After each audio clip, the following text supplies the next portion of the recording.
Welcome to Podcapers, the official podcast for a place to hang your cape. And this week, we're talking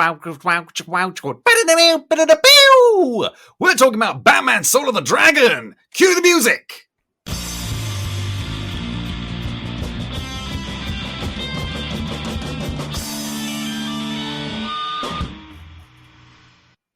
Hello there, Capers, and as I said, welcome to Podcapers, the official podcast for a place to hang your cape. My name is Scott James Merridew, and this is the show where we talk about various geek and nerd-related topics, and I'm joined each week by a very special different guest. Back once again because she made me promise not to do any more DC stuff without her, it's Alex Mirabal. Hello. I've got a very cuddly cat on my lap right now for some reason. Well, we could use a cuddly cat in these times. I mean, I've shut the cuddly dog outside, so... No, she just woke up, so she would not take door for an answer.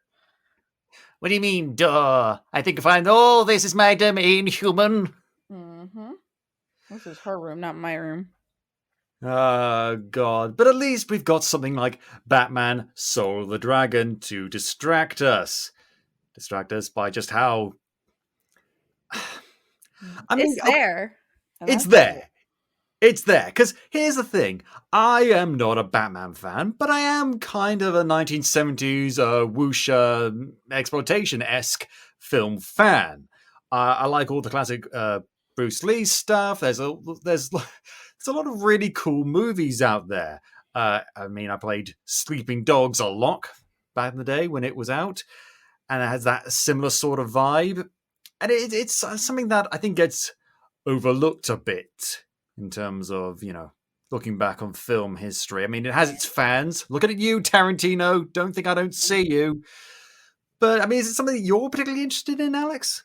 Not really. And there was a lot of it. And, I appreciate what it's there for. And I appreciate that people are really into it. But it's just like, okay, it's there. It's a bit of a blank spot for you. That's fair enough. And clearly the people making this movie are fans of it, but not massive fans. I don't know. But we're not here to talk about motivations. We're here to talk about the film itself. But before we do that, we've got to talk about the news.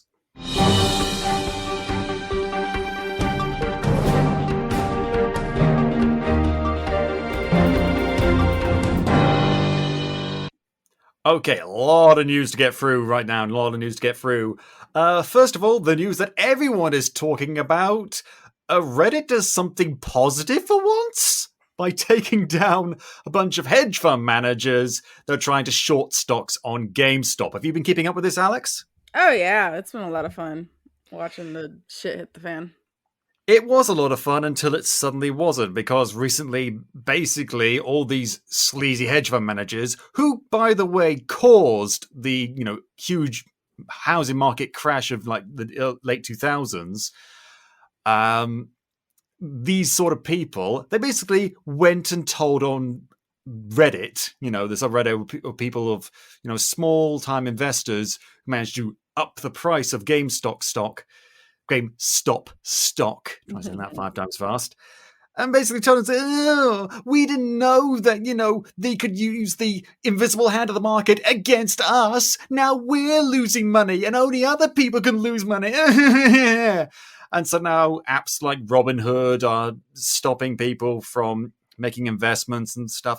I'll admit I am not the most economist, financial, stock markety savvy person.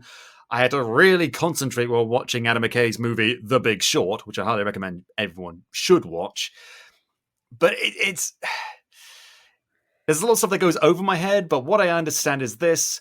Greedy bastards who tried to take advantage of an admittedly failing company got spanked by a bunch of small-time people on the internet, and now are trying to avoid the consequences for it. So basically, and I've gotten this explained in a lot of different ways, but the way that stuck with me was if you have someone explained it to me with Beanie Babies. Oh yeah. If you know how Beanie Babies have not been nearly as popular, but says you, my collection is going strong. Thank you very much. Someone, one of your friends buys a whole bunch of Beanie Babies, and for $1. They buy like all of these for $1. And then you say, hey, can I borrow that real fast? And I'll sell those Beanie Babies for $1. Or sorry, I'll sell those Beanie Babies. Yeah, I'll sell those Beanie Babies for $1, and then I buy them back for even less money, for like half $1 later on, and then I'll give them back to you. So that's basically like what it is that people aren't even losing the money of buying them in the first place because they're borrowing them from other people. But the And now problem those people want the is money that back. the Beanie Babies, instead of the price going down like it was supposed to, it shot up to $300, and now these people can't afford to buy back the shit that they borrowed. I mean, that's as good as explanation as you're ever going to get from someone that, knows how to talk to actual human beings with words instead of numbers. And the hedge fund managers and all these bastards, these greedy bastards, are now complaining that they've had the tables reversed on them, and are all like, "We've got to have money." I mean, when if they don't, I And just love playing that soundtrack. It wasn't just GameStop either. Oh, it wasn't? No. The two other big businesses that it happened to were AMC, the theater company, and Bed Bath and Beyond, which is a retail I chain. had heard about that. Yeah. It's very because people like those companies. No, it's because they're failing. It's entirely that's the meme, is that they are failing companies because of current climate. And so GameStop has been failing for fucking years, like even decades at this point. Okay. That's the joke, is that people like they're staying afloat only by a thread, and so people have been short stocking them like that. But now, like the reason I thought the Redditors were coming along because they like those companies, but I guess it's just to give, not. So it's just to give a big middle finger to the head. So it's not even like, oh no, we want to protect these companies. No. They just want to give a big middle finger to the hedge fund managers. That's even better.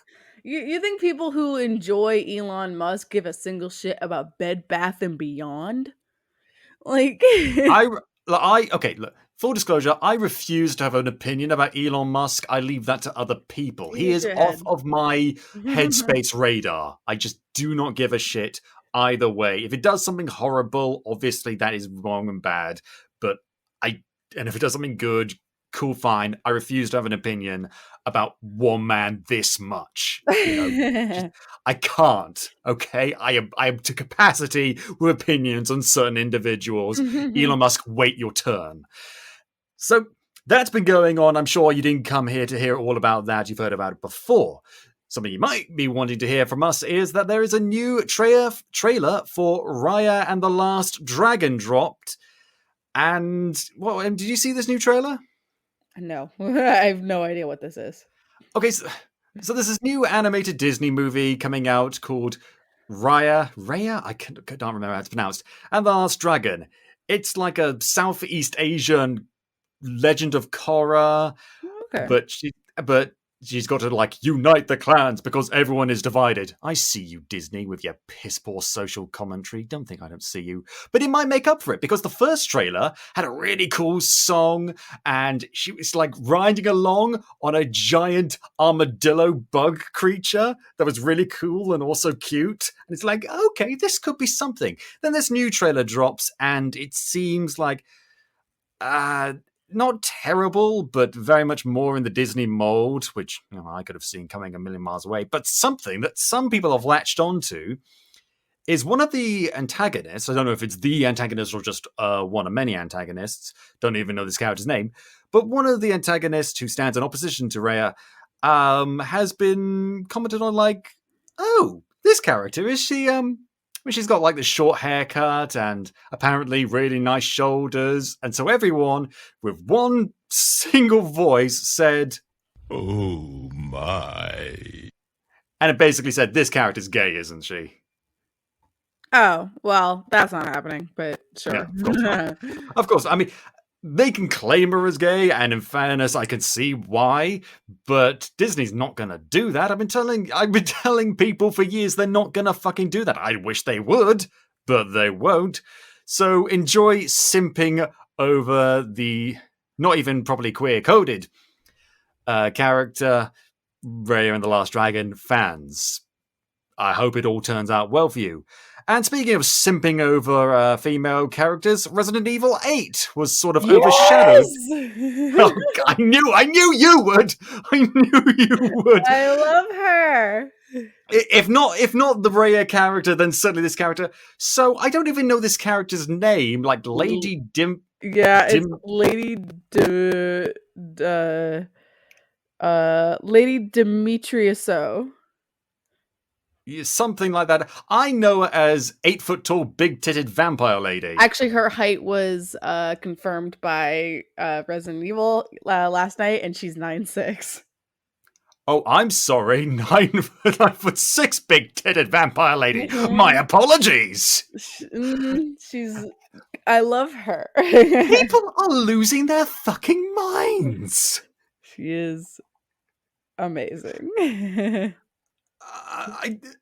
Why though? Why? I mean, yes, you're tall, statuesque, could very easily step on me, but why? That's it. You got it. There you go. It's also like her like voice. This short amount of voice acting we've seen so far is just so good, and it's such a breakaway for Resident Evil characters because like. If you're that tall in Resident Evil, you're not. I mean, obviously, she's not totally human. You're like mutated by the T virus or something. Yeah, that's like tyrants. Tyrants are that big and have like grayer skin, like Nemesis and Mr. X. Obviously, she's a bit more advanced than those two because she can say more than like 3 words. I just love how she's there. Castle. Yeah, she's got her own castle. She's just there swanning about in a big sun hat. And meanwhile, the previous sexiest character in Resident Evil, obviously Albert Wesker, is off to the side like, oh, remember me? I had cool sunglasses. No? I have a trench coat. Fuck you. And everyone is going fucking bananas. And I'm not saying I don't understand it. I'm just saying... I swear I must be demisexual or something because lately I've just... I understand from an objective standpoint, but I'm just like, I am staying out of it. You guys enjoy yourself with your obviously dangerous vampire lady. I'm going to be off here in the corner waiting for the PS5 to be released. Again...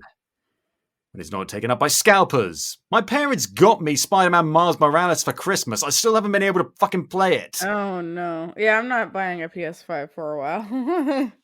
Jesus Christ. You know, the strength of will it takes to stay off eBay and not pay 1,000 fucking quid. I swear to fucking Christ.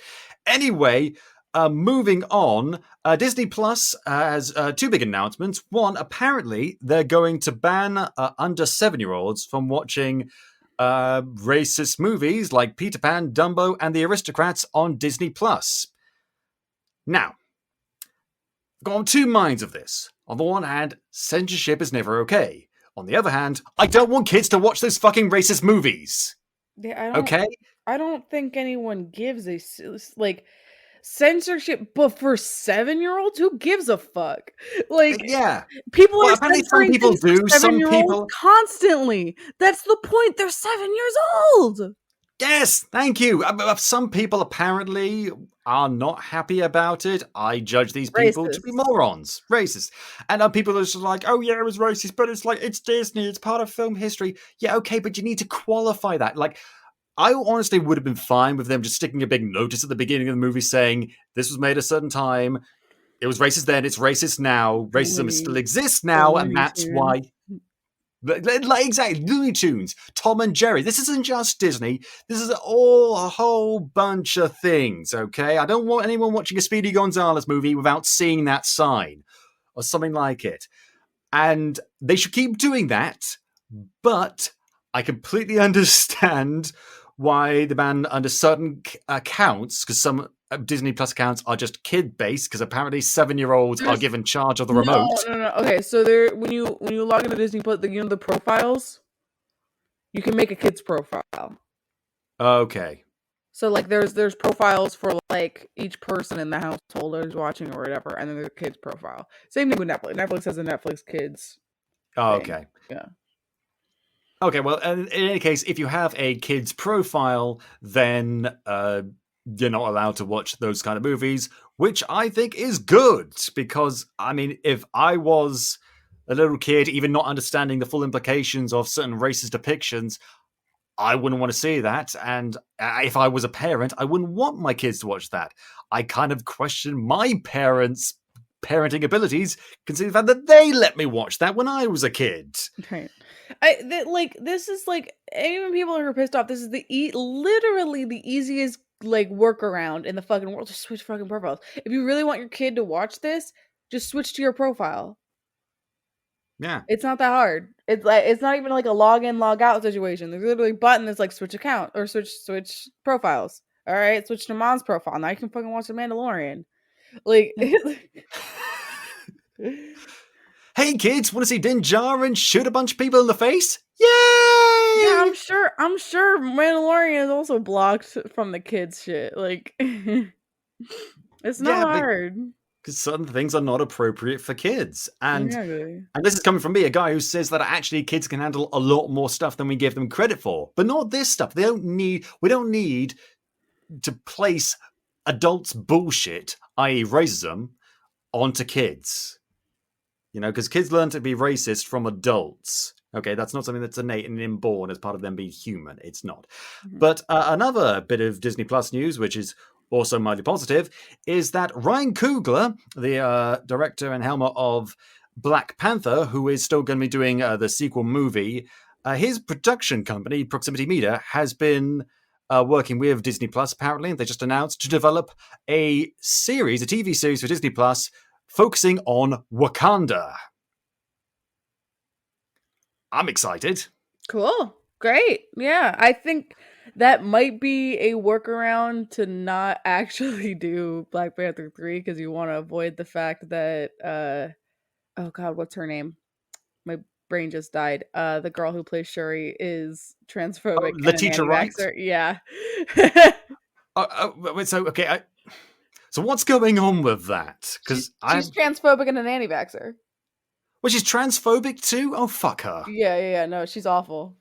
It's like, she is, it's such the weirdest, like, how different can she actually be from Shuri thing, especially with being an anti-vaxxer. It's like, how the fuck can you play someone who is so smart and be an anti-vaxxer? You know what? Just fucking recast her. You know, if they could recast the person who played Cassie Lang and Terrence Howard, who played Rhodey, and bear in mind those two actors didn't do anything wrong. Mm-hmm. You can recast those guys. Not to mention Ed Norton, who didn't originate, but previously played the MCU version of Bruce Banner. Mm-hmm. You can fucking recast Shuri. There's plenty of other fantastic actors out there who could play Shuri. You can do that. Yeah, it's not like, I would not lose any sleep. Like Disney has any problem firing black people. Like, that just doesn't. Yeah, you're absolutely right, but this would be for a good reason. You know, you don't want someone who is a role model being played by someone who's objectively awful. Actually, I didn't even know about the whole transphobia thing. Jesus fucking Christ! Yeah, that happened. I think that happened around the same time that, like, I don't know the name of the woman in The Mandalorian who's also like a Trump supporter. Like, a Trump supporter? Well, I think you might be talking about Gina Carrera. Yeah. This was a lot of. I didn't know she was a Trump supporter. I heard that she was transphobic, but I didn't know she was a fucking Trump supporter. Yeah, that was the first thing I heard about her, is that she's a Trump supporter. Jeez, what does it fucking take? What the? I don't.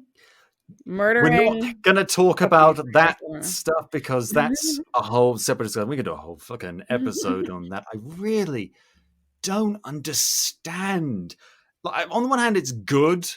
I guess, that I don't understand transphobia, but at the same time, it's really frustrating. Just, Anyway, be a fucking ally. Anyway, that is the news. Got a lot more worked up about that sort of stuff than I thought I would be, but anyway, Batman Soul of the Dragon. Okay, so first of all, I want to talk about the cast. Usually we talk about the cast after we talk about the main story, but here I want to talk about the cast first. So we've got David Guintoli. Is that how you pronounce his name? I don't know. Maybe. I was hoping that you would know because you know more about this guy than I do because you watch Grimm. Yeah, I think it's I don't know. Guintoli? I'm imagining like penguin. It's very Italian. Like super Italian. Like the most Italian. It is the most Italian name. Guintoli. I don't know. I've heard more Italian names. Just because I've been to Italy. I don't know. So he plays Bruce Wayne / Batman. I know nothing about this guy except for the fact that he was in Grimm, and I watched like an episode of Grimm and got slightly bored. Gintoli.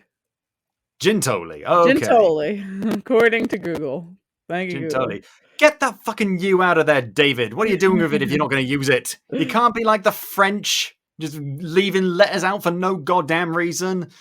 Fucking hell. But I don't care about him. What I do care about is that Mark Dacascos is playing Richard Dragon. You may know Mark from lots of things, including John Wick Part 3. Was that the one that was called Parabellum? Yes. Okay. I don't care. All I know is that he is number 2 on my sexiest men of all time list. He is beautiful. He's not the host. He's like the announcer on Iron Chef. I don't care. All I know is every time I see him, I go, oh my.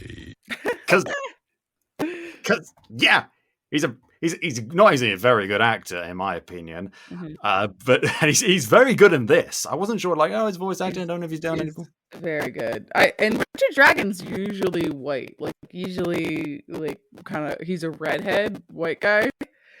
So it's very cool to see that he is not that, because I'm fucking sick of these Iron Fist. I mean, he's basically DC's Iron Fist. It's just Iron Fist ass white guys appropriating Asian culture. Basically, I mean, I give Iron Fist a pass, but let's be honest, he's emblematic of okay, so we needed a super cool martial arts star. Let's not get an Asian person. I mean, here's the thing. Culture is meant to be shared. Anyone can learn a martial art. That's fine. We don't make fun of the Karate Kid, for learning karate. But at the same time, he was taught by an actual karate master from Japan. That's another thing. I don't know. I've been watching a lot of Cobra Kai recently. It's really enjoyable. It's it's the difference between just knowing karate and being the epitome of karate for an entire franchise. That's a good point. Yeah, because there are other karate and other martial artists within the Marvel universe. Shang-Chi, a bunch of others. And but guess not in the MCU. Well, they're doing a Shang-Chi movie. Oh, okay. Well, now they are. But you think Iron Fist, a white guy, was the only martial artist for a while. Yeah, he was barely a martial artist, in fairness. In the comics, he's definitely a martial artist, and he takes it very seriously, less so in the TV show. But anyway, that's why I preferred the whole show would have been about Colleen Wing. But anyway, also following up, number 1 on my sexy lady list, it's Kelly Hu as Lady Shiva. Step on me. Fuck the 9-foot-tall vampire lady. Kelly Hu, step on me. She's fantastic. She's I love her voice, and I was like, wait a second, that voice is so familiar. And it's because she's fucking Cheshire from Young Justice. Yeah, and she was also actually Lady Shiva in the video game Batman Arkham Origins. So she's played the character before. Yes. And she's just genuinely a great actor. I like her. More recently, she's been on The Orville. Every time I say that, it comes out as awful, and I don't think it's awful. It's a genuinely good show, even if Seth MacFarlane made it. Shut up. He's fine. It's just Family Guy that's crap. Can I just side rant? Can I just say how ashamed I am to having used to be a Family Guy fan? Because it used to be all right. It was a little mean spirited, but it worked with it, and it was it was clever. And now it's just lazy. It's a lazy. I've never thought it was good ever, and I'm someone who actually used to watch it. Like, it was never good. It was always bad. And the reason why it has been bad for a long time is because Seth MacFarlane has been attempting to kill it for years. He's just like, can I just please focus on all these other projects I've got going? No, we want more cutaway gags. Oh, fine. I mean, here's the thing, though. The Simpsons is widely regarded now as being lazy, but it's not mean-spirited. Family Guy is lazy and mean-spirited, which makes it contemptible, in my opinion. Mm-hmm. It's just... side rant over Kelly Hu is awesome. Also is another actor who's played the same character in a DC project is Michael Jai White, returning as Bronze Tiger. He previously played that character in Arrow. Mm-hmm. I don't remember that. I don't know if that was from the later. He was from when Arrow was trying to do Suicide Squad, and then Warner Brothers announced Suicide Squad as a movie and told them they couldn't have the Suicide Squad anymore, so they just fucking nuked all those characters.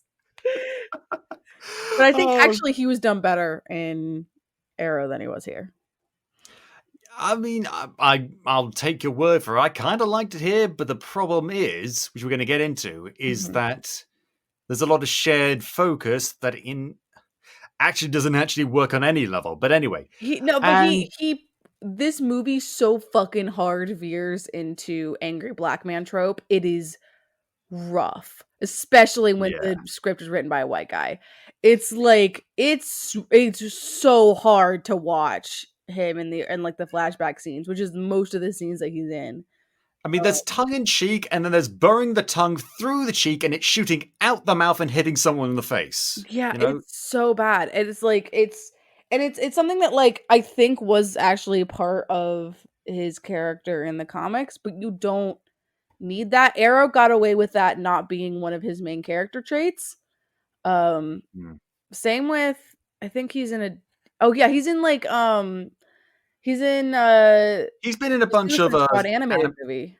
Yeah, and he's not that. Like he's supposed to be the like down to earth. Like he's the like, I understand what's going on. I'm technically a villain, but like I'm the person who's like the moral code in the group. He's Deadshot. What Deadshot was in the Suicide Squad live action movie to this. Basically, yeah. I mean, here's the problem. When you have a movie like this that ties into, it's like a homage, almost parody of 70s exploitation films, you always run the risk of falling into the tropes and indeed stereotypes of the 70s. And you really need to be careful with that sort of thing because it can go horribly wrong. And personally, I sometimes I like it when it falls back on somewhat dated tropes, as long as you know what you're doing and don't become the stereotype. Make fun of the stereotype. Play with the stereotype. Don't just be the stereotype, because then what are you doing differently? It's 40, 50 years later, you're not doing anything different. Yeah, and there's like they did a good job at like not falling into so much a lot of the Asian tropes from that era by having so many like Asian characters that are important to the story. Yeah. And are all kind of all different. Who the story should have been about. I'm not going to give away my opinion right at the beginning. Yeah, absolutely. But as I'm speaking of Asian characters, we come to number one on my sexiest man list, James Hong. He does a fantastic job. I don't care that he's a million. He can get it any day of the week. Oh, my. Seriously, James James Hong is a fucking awesome actor. He really is, because he's had such a varied career. But what I love about him is he can do comedy and he can do drama. Like, I've seen him in like things like Kung Fu Panda, where he's all silly. Ooh, I'm a silly little goose, but I love my son. It's like, oh, he's funny, but he's silly and it's fun. And it's great. Then you see him in something like something I mentioned earlier, Sleeping Dogs. Have you played Sleeping Dogs? No. So James Hong in Sleeping Dogs. Sleeping Dogs is an action video game about an undercover police officer who tries to infiltrate Hong Kong triad and expose all the corrupt doings. And James Hong basically plays the Chinese godfather, or a Chinese godfather. And it's brilliant. It's fucking brilliant. It's just a voice performance, but it's so great because one moment he'll seem like a kindly old uncle, like, hi, how's your family? How's your mum? And then on a dime, he switches and the tone of his voice, and he becomes the most dangerous man in the room. And it takes a really good actor to pull that off convincingly, and he does it really fucking well in this movie as well.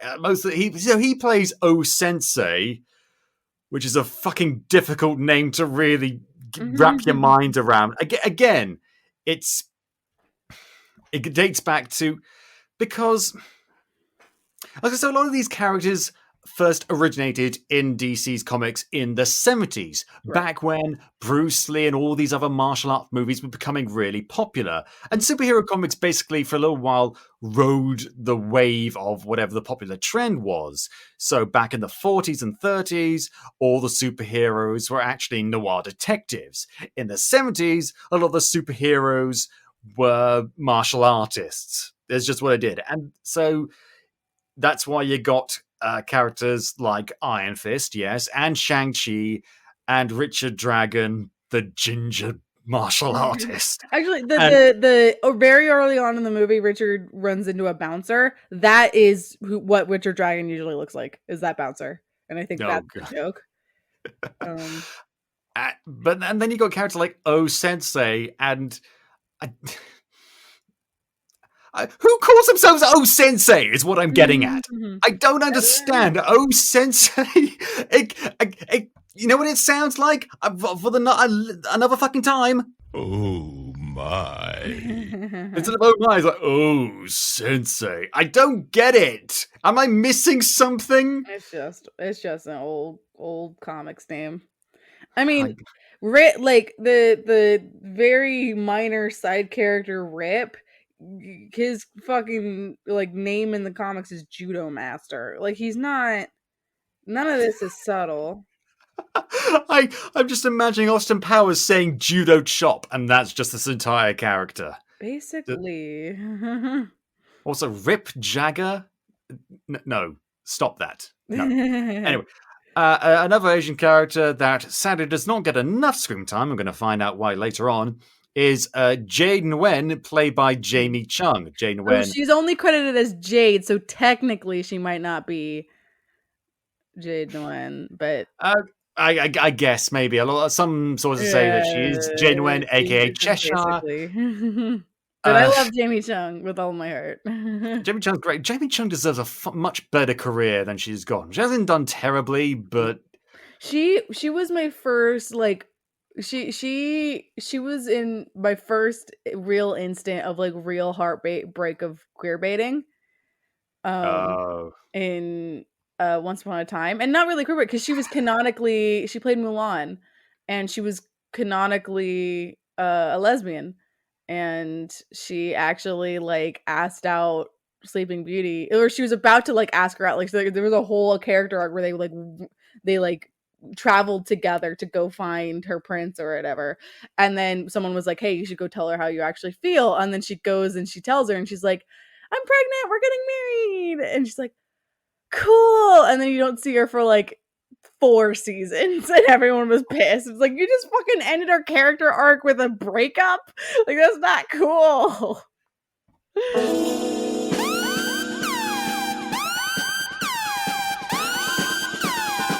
That's how I feel now. Imagine how that's how you felt at the time as well. That was basically. Oh God, that's. Go fuck yourself, Disney. Go fuck yourself. I see you. I see you. Ah, jeez. They did bring her back later, and I think she was dating Little Red Riding Hood.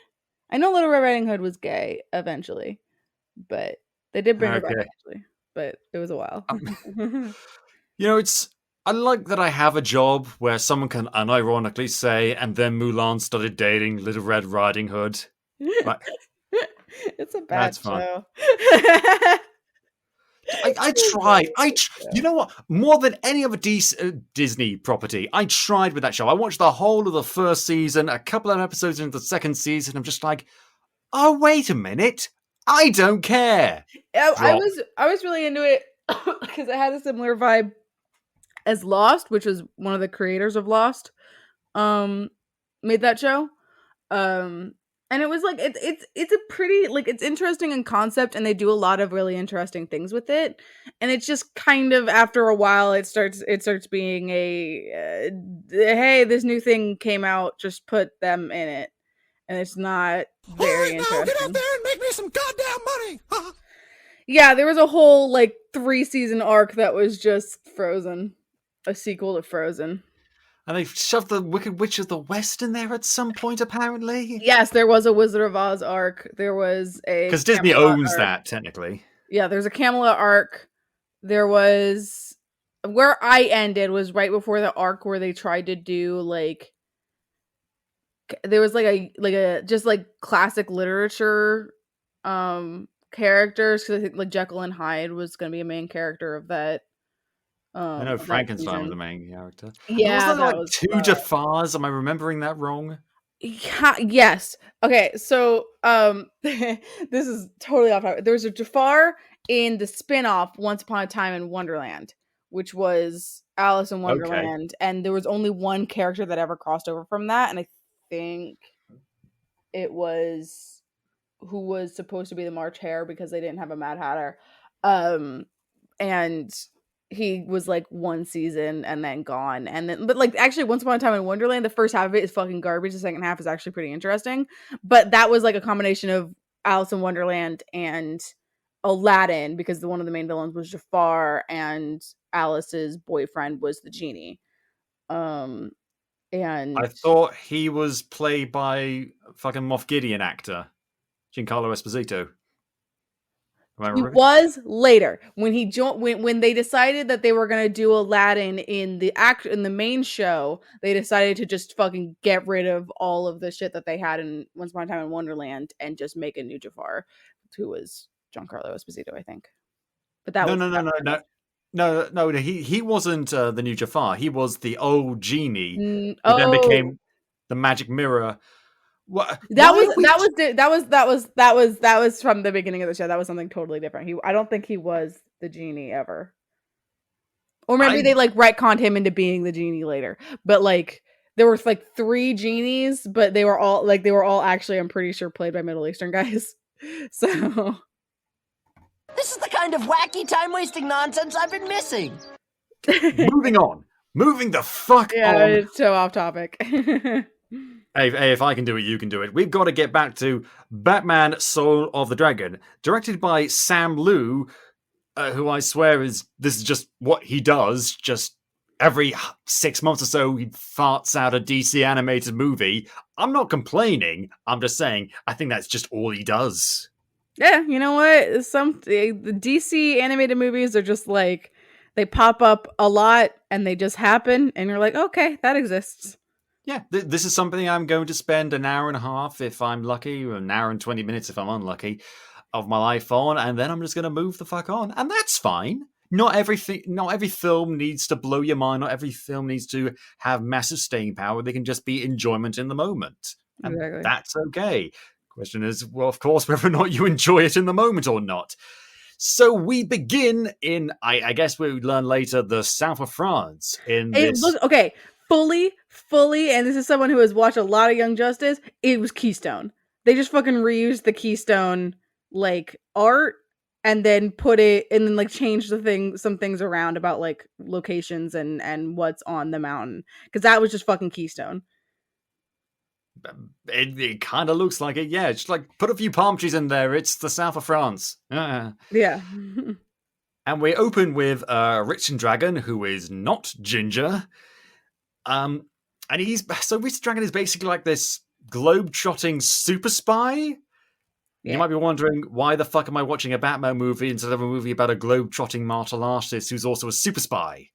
You know? Marketing. Marketing, yeah. That's How it. much money do I have to give DC in order for them to make this basically a Jackie Chan Adventures movie?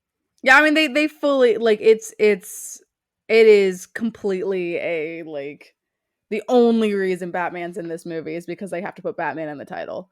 And that's Batman has to be in fucking everything. which isn't like totally off like Batman did train in Nanda Parbat. Like that's not untrue. It's just like it doesn't matter. Like he doesn't matter that he's Batman. And so he really just should not be in this movie. I just don't know. But anyway, focusing on Richard Dragon for a second, he makes his way through the casino hotel place thing, and using his super secret spy gadgets, manages to bypass a thumbprint scanner.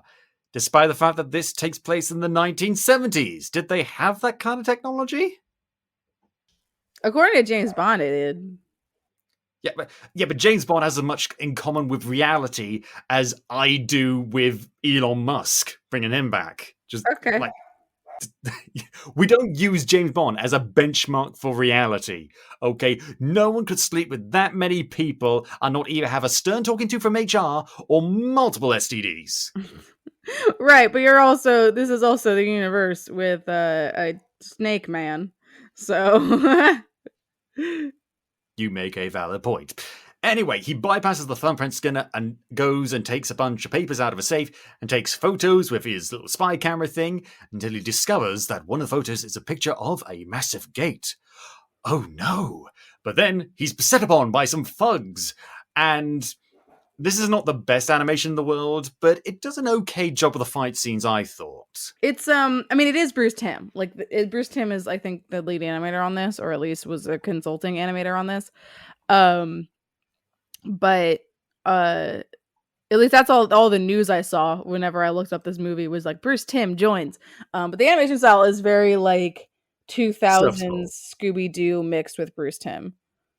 Yeah, that was the impression I got. It's serviceable, but it's not going to blow your mind. But you know, it's all right. We just want to see people kick ass, and indeed, Richard Dragon does kick a whole bunch of ass until one of the thugs pulls out a grenade. Why does he have a grenade? Why would he bring a grenade? Why would a security man have a grenade? He brought it from home. It was take a grenade to work day. And so he throws the grenade at Richard Dragon, who jumps out of a window and kicks it back to him, and it causes a massive explosion. Why did it cause a massive explosion? It's a grenade. They cause explosions, but not the explosions that big. That's not what they do. And then as he's falling down, he pulls his parachute cord. But he wasn't wearing a parachute. Where did the parachute come from? I have so many questions. We're not even 5 minutes in. You're the one who's the fan of these movies, yeah?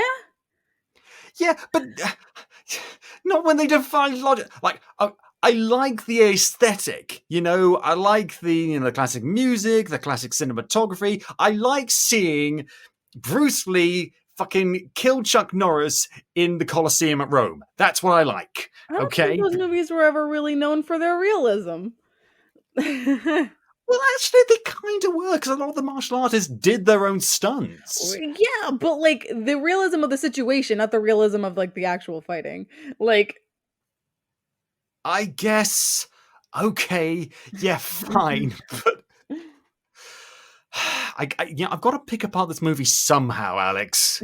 I mean, we can pick it apart a lot of ways, and it's like that's just okay, yeah, that's how this movie goes. I'm accepting this. Yeah, but we don't have time to worry about where he got the fucking parachute from. I'm guessing his arse. And he floats down onto a yacht, and just there's two women there, and they're like, "Who are you?" And he's like, "Dragon, Richard Dragon, and then takes a swig of a martini. And I'm thinking like, okay, yeah, I see what you're going through. And then I see the titles, and it's like Batman Soul of the Dragon. And I'm thinking, oh, no, movie. You've got it wrong. Clearly, this is the main character, right? Right? I mean, he is. For all intents and purposes, he is the main character. And then we get the 70s Bond-esque intro that starts off kind of energetically, but sort of loses momentum a little bit. Just like, okay, yeah, we get it. The silhouettes, the like multicolored, images of half-naked ladies. Like, this is what you want, right? Can we go home now? Can we start the actual movie? It goes on and on and on and on. And we then cut to this guy called Jeffrey Burr, which is the most unintimidating villain name I have ever heard in my life. Yeah, I mean, like he's like, I think like officially his name is just Cobra. Like that is what they call him. Cobra! I need to fucking get a voice clip of that, but I couldn't find one. Anyway, Jesus, how did Cobra Commander do that all those times? Anyway, so he's I'm gonna have to stop calling him Cobra Commander, but he's Cobra with a K. That doesn't make Jeffrey Burr any cooler. I don't care if he is played by Josh Keaton. No. So he's the leader of this snake cult named Cobra, and this is the 70s where it is absolutely acceptable to have a snake cult named Cobra. And only to find that, it was he who owned the place where Richard Dragon previously broke out of. And he's like, oh dear, that is a shame. But I'm kind of busy now with this random prostitute played by Grey Griffin. Mm-hmm. And then he puts the prostitute in this circular room and watches from behind a bit of glass while a bunch of snakes kill the prostitute while he eats a live mouse. I'm sorry, this was really uncomfortable to watch. Oh, it super was. It was not. It was way too long and not fun. Partially because I have a massive phobia of snakes, and that's basically my worst nightmare. But also, just okay, I get that you need to establish that he's a bad guy, and I get that this is modeled on 70s exploitation movies. But He's also the worst guy. He's not just a bad guy. He's the worst. He's the worst. Did you have to establish that he was a bad guy by being so violent to an innocent woman? It's just this isn't fun. And that's the thing. 70s exploitation movies, by and large, are supposed to be fun. Oh, look how goofy they are. Oh, look how silly they are. Oh, look at all the martial arts stuff. Black Dynamite. Just no, don't do that. Jesus Christ. Anyway, establish that he is just the fucking worst. And then we cut back to Richard Dragon, now in Gotham City, where he goes to a nightclub called Gotham Knights that's owned by Bruce Wayne, who is in the middle of being broken up with by this character, Silver St. Cloud, who was a character in the 70s Batman comics, right? Yeah, no, I've never liked Silver St. Cloud. She's literally just when I saw her, I was like, oh fuck, this is what we're gonna do with Batman, this movie, and it's not what happens, but she is literally only ever used as damsel bait. She is damsel fodder and nothing else. That is her entire character motivation. That is her entire character arc. Every single time she gets captured by the Joker or some shit, she hasn't been used since Kevin Smith killed her in his side story. So it's been a bit since she's been around. Also, basically since then, he's been consistently with Catwoman. But yeah, the only time I've ever seen her used not as a damsel is in Gotham. But Gotham did a very good job at taking female characters that didn't have a lot to do and giving them a lot to do. Like turning Poison Ivy from a small girl into a fully grown woman. Well, yeah, but I was more talking about Barbara Keene. Yeah, sure. Because that's why people tune into Gotham for Barbara Keene. But anyway.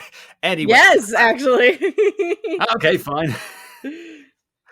I mean, they didn't turn into it for fucking the little kid playing Batman. No, not really. Anyway.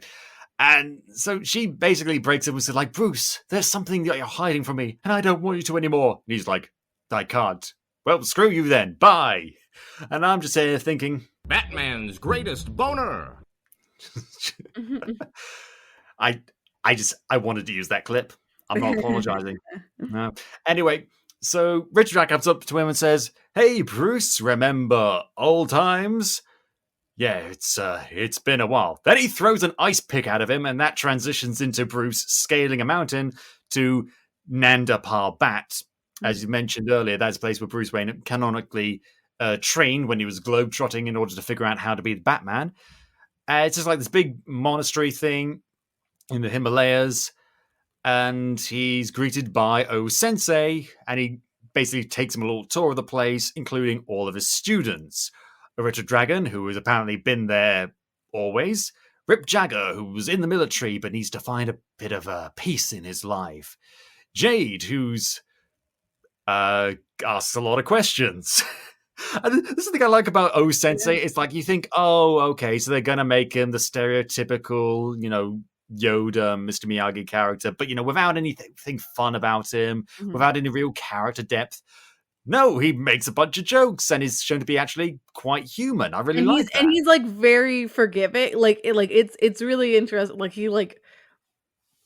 She asks a lot of questions is probably like a really charitable description of Jade when we see her later, and she's just like kind of being a brat.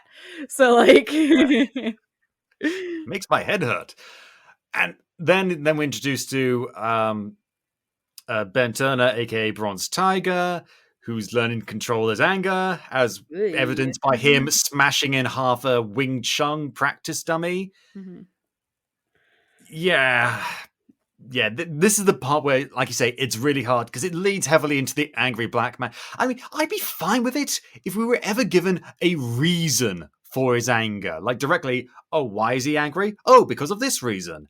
Like, there's a hint later on where he says, like, oh, Bruce Wayne, you said because your mum and dad died? Where I'm from, that happens all the time, but it never makes the news. And I'm sitting thinking, like, that's a really good point. I wish we could expand on his past and his history. And, oh, no, he's just going back to punching people? Okay, cool. Yeah, he's not. Any, like, the modern era version of him is not that, but, like, because he seems to have control of it, but it was just so bad.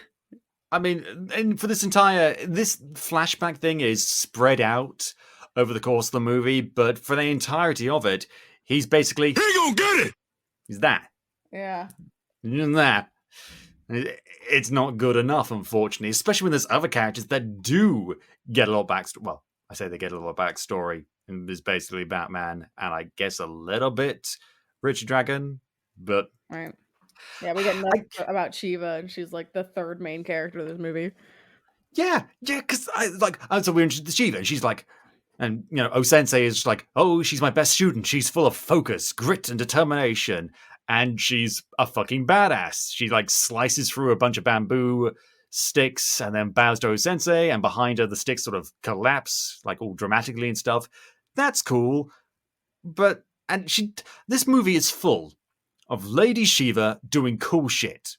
And we know nothing about her. And being 100% right all the time. She is always correct, and everyone around her is wrong.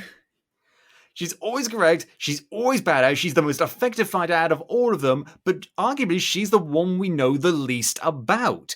And I don't need to know her backstory. I didn't need to know what it was like for her growing up. But you know what? I would like a hint, just a smidgen of a hint as to her motivations. Later on in the movie, skipping ahead a bit, we find out that she's running organized crime in Gotham City's Chinatown district. Okay, why? Exactly.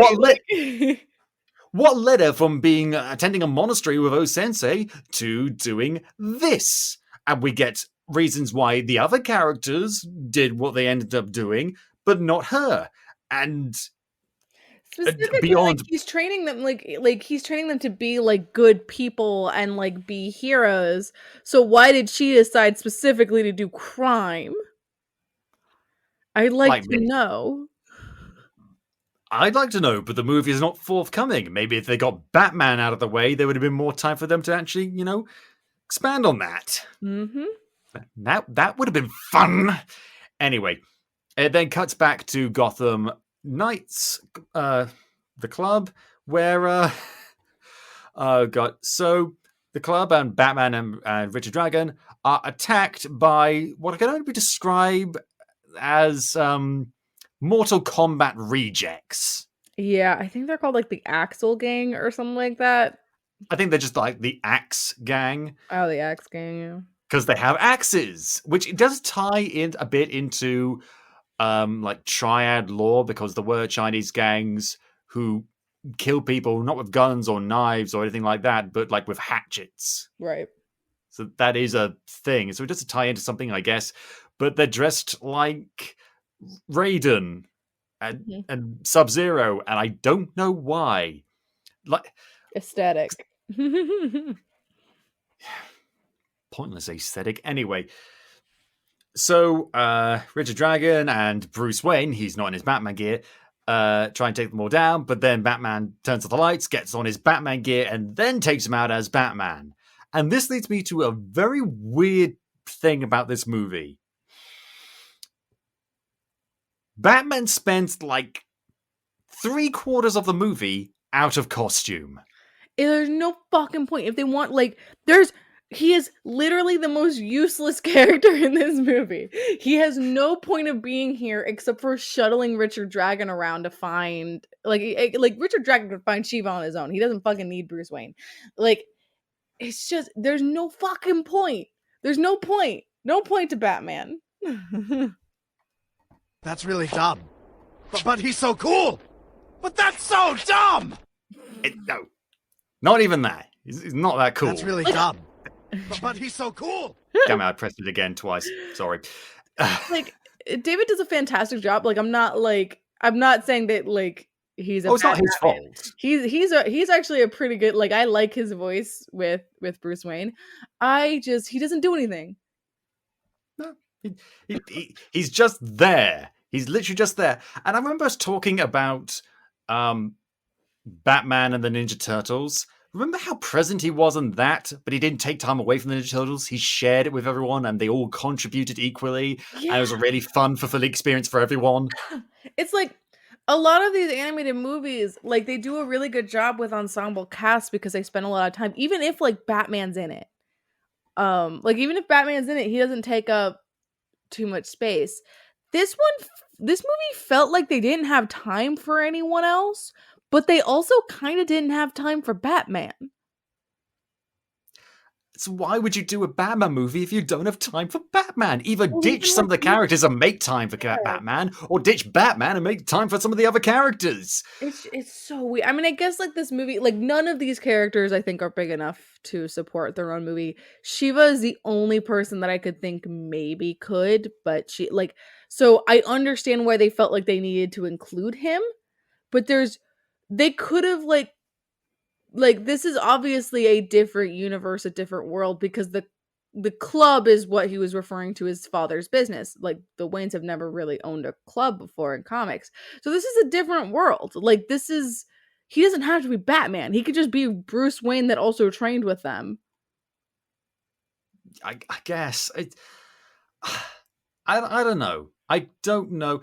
It smacks of not laziness so much as obligation. We'll put Batman in this movie because we've been told to put Batman in this movie. Absolutely. But you gotta do something with him. You gotta fucking do something with him, or don't. Anyway, we then switch back, all the way back to another flashback where all the students are gathered around these rocks that are on top of a bit of a fire. And essentially it's just like, the rock is immutable. The rock is always going to be there. Break the rock. Begin. And they start punching the rock. Shiva punches the rock, like, I think 3 times and then just leaves. And Jay's just like, oh, she's not going to do it. I'm not going to do it. And eventually the others all leave. But Bruce keeps on punching the rock until his fists bleed. I mean... It's a bold strategy, Cotton. Let's see if it pays off for him. It does not. It does not pay off for him. And then Osei Sensei turns back up and it's just like, okay, Bruce, you know what? You could break the rock, but then you would have pebbles. Break the pebbles, then you would have sand. Like, I get it. You want to avenge your parents' murder. You want to stop all crime everywhere. But you're not going to be able to do that because crime will always exist. So you've got to accept what you can't change. And it's a really good scene because James Hong does such an amazing job of just trying to gently explain it to him, almost like an adult trying to tell a child a very hard and uncomfortable truth. Mm-hmm. And we get nothing from Bruce. Yeah. He just stands there.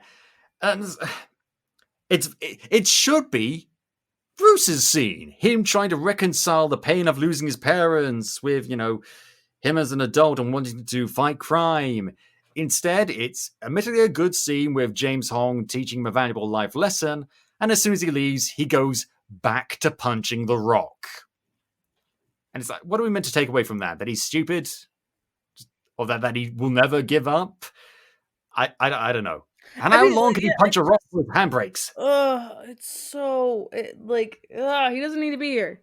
It's a pointless scene with pointless motivations. It's not fun. Yeah. You know what? We're just going to skip through the entirety of the flashbacks just for, ease of narrative. So then we get, everyone's eating a meal, and Jay just like, hey, so the big door thing over the side of the monastery? What's in there? And he's just like, Sensei is just like, oh, it's a place where all destinies converge. That doesn't really answer my question. I know. It's just fun to see her squirm. But then, this fucking scene. So Bruce and Ben go up to get more rice for the meal. And Bruce is just like, oh, sorry, Ben, I got all the rice. Do you want to split it? Ben then knocks the rice out of his hands and starts wailing on Bruce. This is peak uncomfortableness in terms of angry black man stereotype. It's not. It's just nothing. And then Sensei's like, no, let him fight. And it's like, why? And the reason he gives, my TV is on the fritz. Mm-hmm. Which is very funny, but it's funny, but also just like, hey, you maybe think like the whole reason why Ben is there is to control his anger, and Bruce, oddly enough, does not fight back. Yeah, you would think at first he might fight back, but then later on he might not. But no, he just doesn't fight back. And Ben keeps on wailing him until Bruce is bloody. And I'm just here thinking, Stop! He's already dead. It's really uncomfortable. But eventually Ben stops and just like, oh, you're crazy. And then they become friends. Jeez, you know what? When I was a kid, if someone keeps on punching you, you don't end up being friends at the end. The opposite, in fact. There's a whole middle part where I just stopped paying attention. This is kind of the start of it. Yeah. Look, I'm fine in a 70s, martial arts movie with stuff happening because, a lot of time that was the case. Stuff just happened. But as long as it's interesting stuff, fun stuff, that either furthers the story of the characters or if not, is entertaining. And seeing Bronze Tiger beat the piss out of Bruce Wayne for no fucking reason is not entertaining for me. It's really not. Anyway, so then later on, Osensei reveals that he has this legendary katana called Soul Breaker, a Muramasa sword that can break souls, I guess. Yeah, and he gives it to Shiva because she's his best student. He's like, your job is to safeguard it. And I'm just wondering, can't you safeguard it? If it's that important, I don't know. But anyway, but then Jade is just like, she shouldn't get it. Why not? Because she hasn't been here as long as Rip Jagger. Pretty fucking weak excuse, Jay. Jeez. Yeah, she says Rip or Richard, and he's like, Rip? He's really hung up on that, on Rip specifically. But then Osensei asks hey Rip, you want the sword? And Rip's like, yeah, sure, okay, I'll take the sword.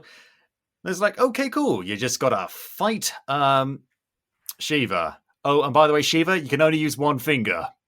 She then proceeds to beat the piss out of him using only one finger, and it's fucking amazing. You rules. She rules. She fish hooks him.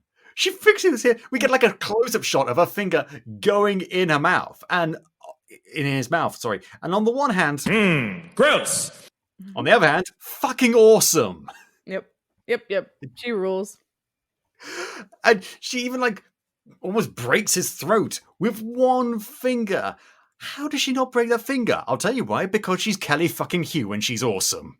And then she does it fucking again and does actually murder a man. Like right at literally the scene right after that is when we see her in modern day.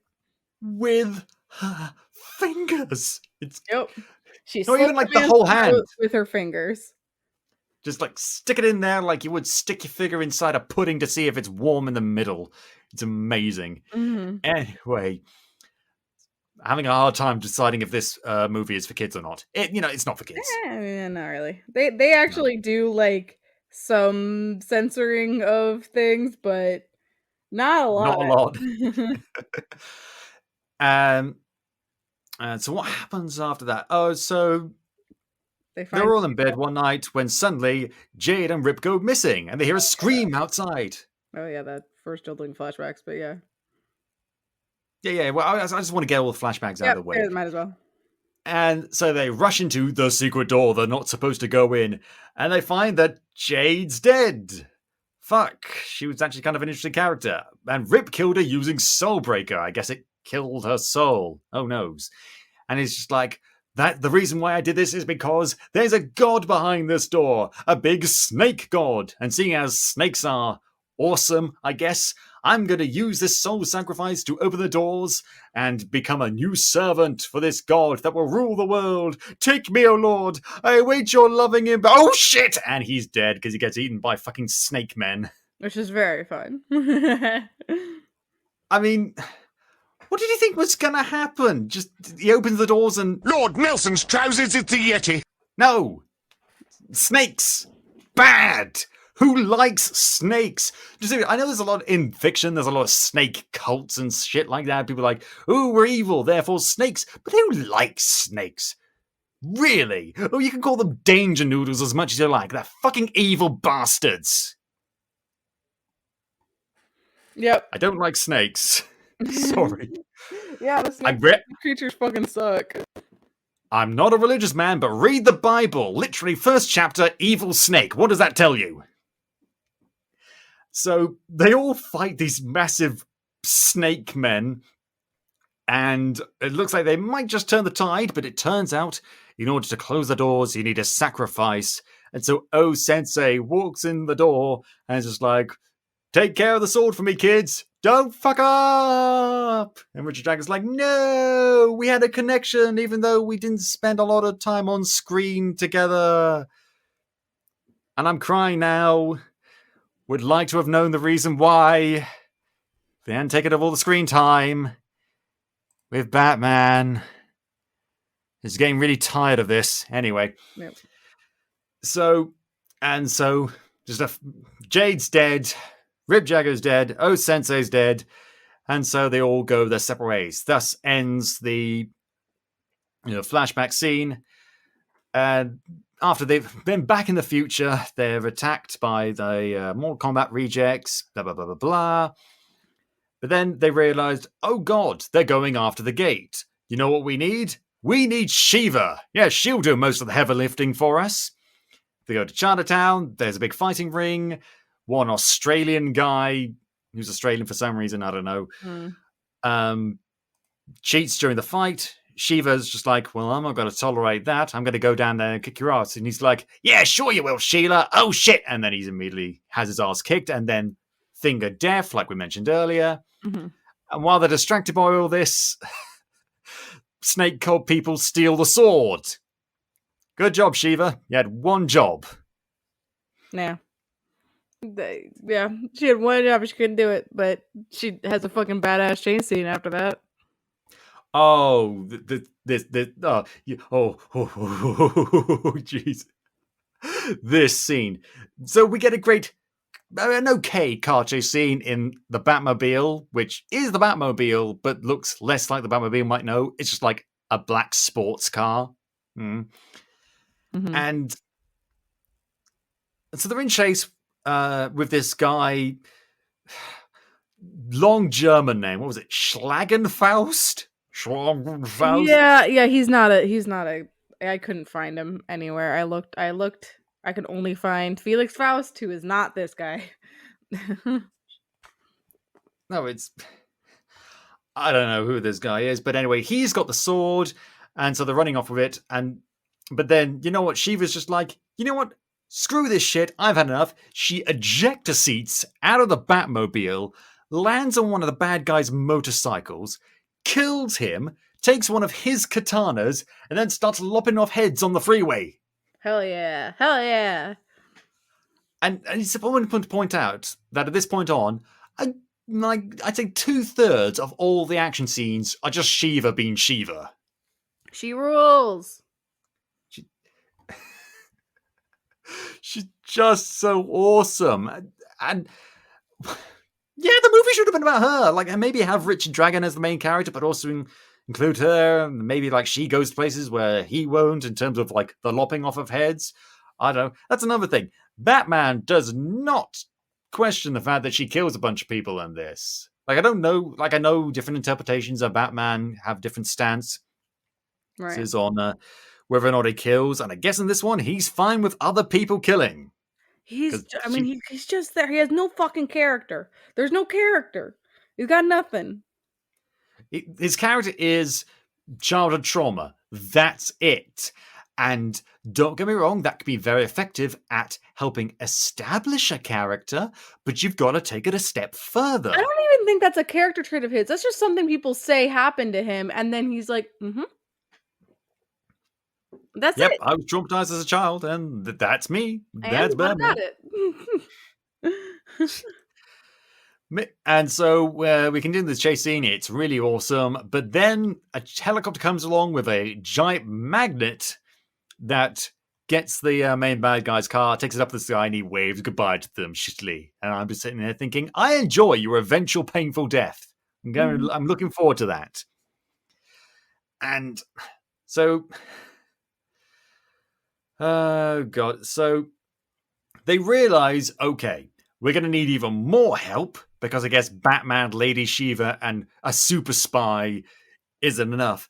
So they go to get Bronze Tiger, aka Ben, who is now running a karate school for kids. And this is when his character becomes tolerable for me.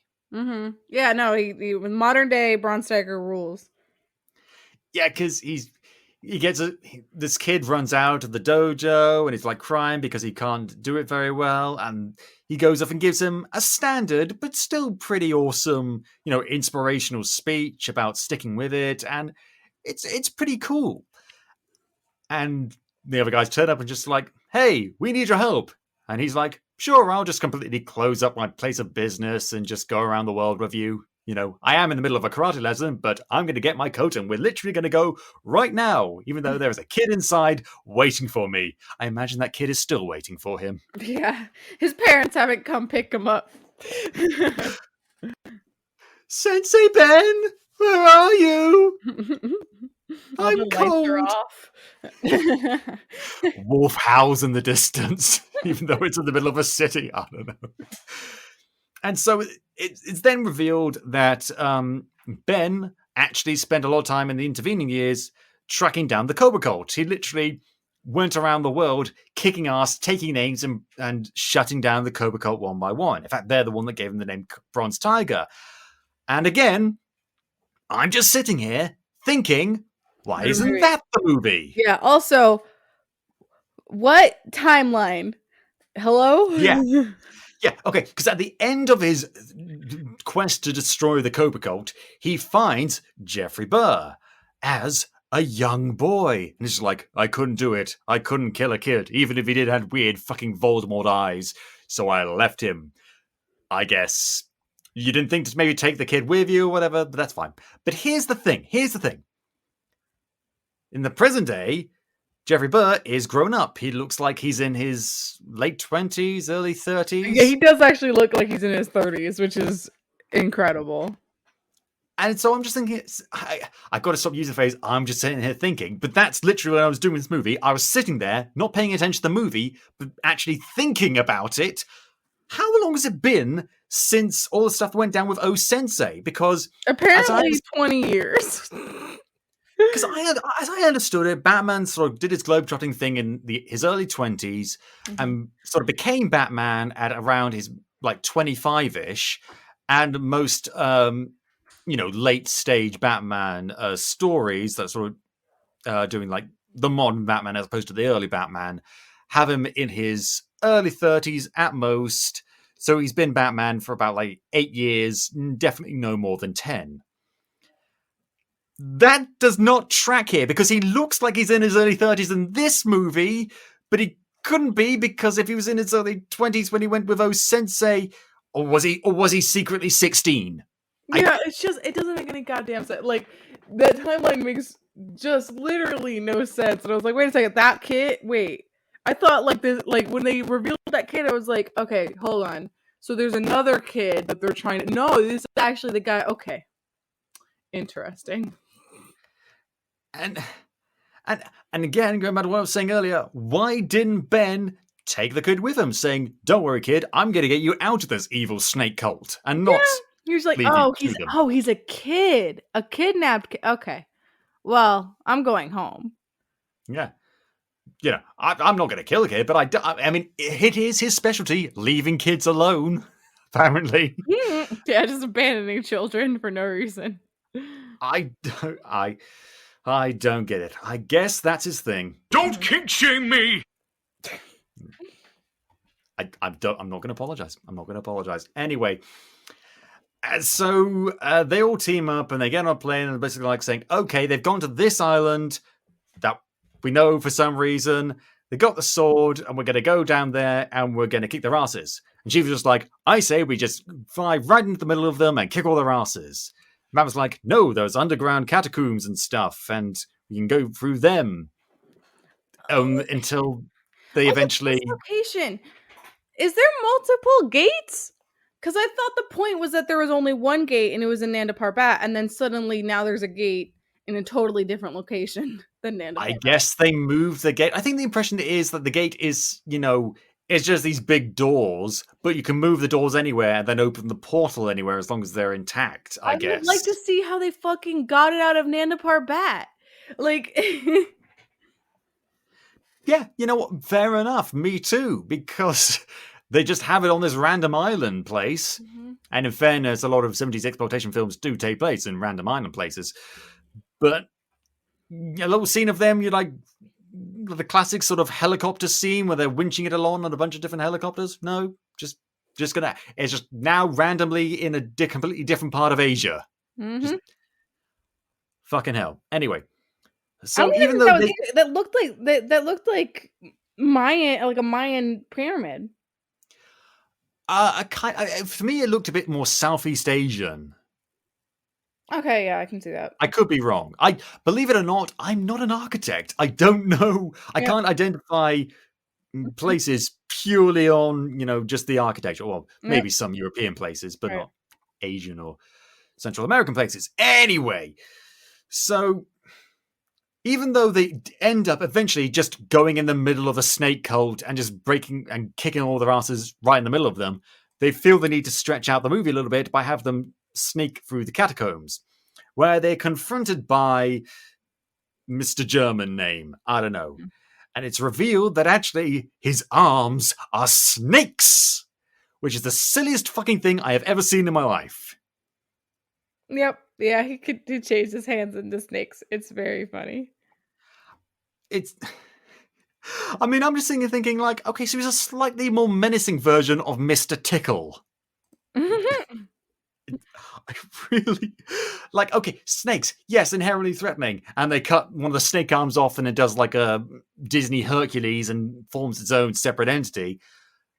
Okay, fine, but it's It's not threatening. It's not. Snakes on their own, terrifying. Snake men, vaguely intimidating. Man with snake for arms. No, that's something out of Robot Chicken. Could not care less. So they split up. Richard and Shiva go to confront the main Cobra people, but Batman. Shiva says she has to fight the girl because she's a girl.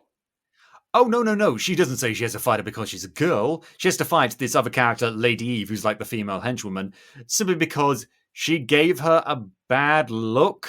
And I didn't notice the look. Her look offends me, is what she said. And I guess maybe her aesthetic or something, but also it's because she's a girl and girls need to fight each other.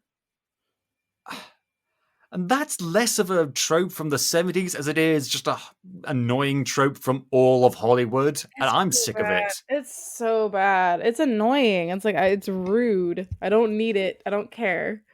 Like, jeez.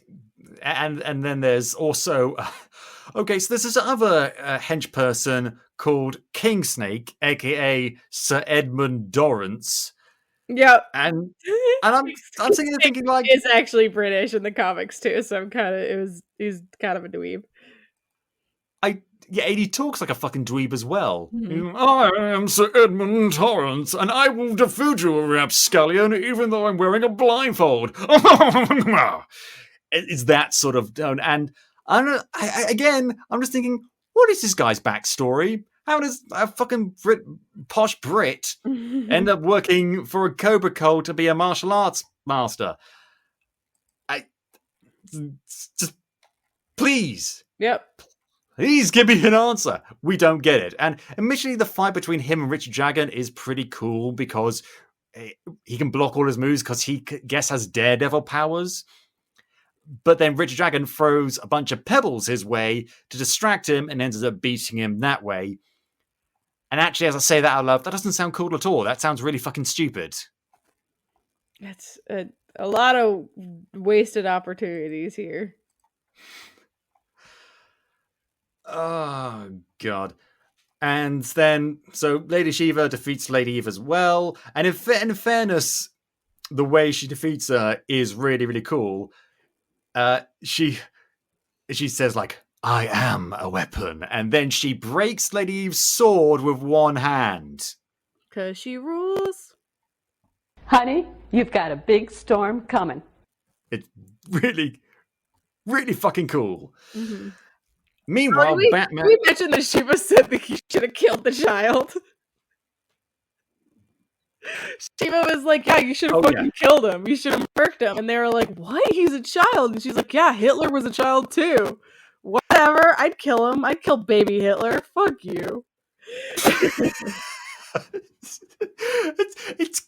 It's kind of out of nowhere, but it's very on brand for Shiva. But again, we don't know why she feels that way. Yeah. Why is she so deadly? She didn't act this way. Especially since Jade was like, she doesn't have the killer instinct. So it's like, clearly that wasn't her before. What happened to her in the last 50 years, I guess? that made her so deadly. We're never going to find out. I think that this is an example of them depending on people knowing the character in the comics to fill in the character development for them, which I hate. I absolutely hate that because A, don't make the audience do your work for you, and B, if you have an audience member like me that isn't familiar with the character, what the fuck am I meant to do? I don't know anything about this character. I'd like to know more, but you're not telling me anything. Tell a story. Fuck. It's, fuck this shit. I'm out. Yeah, I'm tired. Moving on.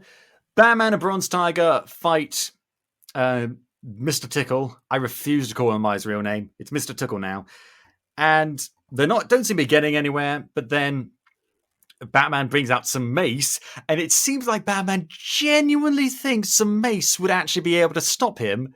But Bronze Tiger is just like, give that to me, and then turns it into a flamethrower. Mm-hmm. Just barbecues them. It's awesome. And And this brings me to something that is, I don't know whether it's appropriate or not, considering this is based on 70s exploitation movies. A lot of Bronze Tiger's dialogue is somewhat archaic in that at one point he uses the word jive and turkey unironically. Yeah, I think there's a few people that like use some weird 70s slang, but I feel like they did put a lot of it on him. And I would like to note this script was written by a white guy. Yeah. I mean, again, I wouldn't mind so much if it weren't for the fact that none of the other characters speak in a sort of 70s slang. None of them do that. And in the comics, it was basically a free-for-all. Everyone else was calling each other Cat and Daddy-O like no one's business. Not here, though. Mm-hmm. So why would you have this? Why would you sing out this one character, the black character, to do that? This isn't Airplane. Okay? You can't do it ironically, so don't do it at all. Right. Anyway. And again, him turning it into a flamethrower, the reason why I brought that whole thing up was because he said like a sassy 70s quip at that. But again, this just further serves to illustrate your point that Batman is fucking useless in this. Mm-hmm. It don't make any sense. He doesn't need to be here. Does not need to be here. Shiva's up there being like dramatically saying to like King Cobra, whatever the fuck his name is, I want my sword back. And it's like, oh, I got shivers up my spine. Mm-hmm. And Batman's just like, I'm going to use the bat mace. That'll work. It's right next to my bat shark repellent. Go home, Batman. Go home and have a little lie down. The grown-ups here will solve things. So everyone regroups. They take out Lady Eve. That's cool. They take out King Snake. Well, this is a kick in the knickers. And then they finally converge on Jeffrey Burr. And he's like, no, it's my destiny to bring the snake god, whatever the fuck his name is, into the world, because there'll be no nations, no politicians, just one god. And it's like, okay, you don't need to go massively into the motivations of the main villain and, the whole evil plan sort of thing, but what is his plan? Introduce a snake god and then suddenly the whole world becomes a theocracy based around snakes? I guess. That's it. The whole point of it is this guy's kind of been brainwashed by the cult. And, Batman points out, says, okay, Jeffrey, can I call you Jeff? That seems weird somehow. You were taking my coat when you were just a kid. It's not your fault. This can all end now. Don't do anything stupid. Oh, by the way, that sword you're holding, that can, kill a soul. And you need to kill a soul in order to open the doors. Why would you say that? Why would you say that, Batman? That was so stupid. What? No. You're so stupid, Batman, because then Jeffrey takes the sword and stabs himself with it, burning his soul from the inside out, killing him very painfully. And then, from behind the doors, behind the gate, emerges Oh Sensei! JK, not dead, lol. And, except it's not really Oh Sensei, it's actually the snake god that's possessing Oh Sensei. For some reason. Because he's powerful, I guess, and angst. I guess, but you know what? I don't care, because it gives us more James Hong. I'm 100% okay with them just cramming this character in if it means more James Hong. I have absolutely zero problems with that. So, but, he's evil, and he's possessed, and he basically kicks all of their asses. With Batman, doesn't take much. But this is the annoying thing. Despite the fact that Lady Shiva and Bronze Tiger have held their own so far, they're disposed of pretty quickly so we can focus on Richard Dragon and Batman. And he taunts them, saying, oh, Bruce, you're just a child crying out. And then he reveals that actually he wants to possess Richard Dragon because he's the only one with a spirit powerful enough to hold his godlike being. I don't get it. Do you get it? Nah, I don't. I have. This movie has taken brain cells from me. I feel like at some point I just were like, all right, I'm gonna play Hades, and this movie is gonna happen next to me. I'm gonna play a roguelike out of the corner of my eye and just let the movie play itself. And it is kind of cool to see James Hong, again, this is what I mentioned earlier, James Hong turning a dime on being a villain. He goes from being the really sweet, funny, very human O-sensei to, with the same voice, mind you, becoming the evil, cruel snake god person. It's a very good performance. And, he taunts them all a lot more. And he's just like, my soul is eternal. And again, someone's like, soul, you say? Thank God we have a soul-killing sword handy. And there's a lot of, complicated martial arts trickery between him and Richard Dragon. Jesus Christ, it's Jason Bourne. Basically. And Batman throws the sword to him.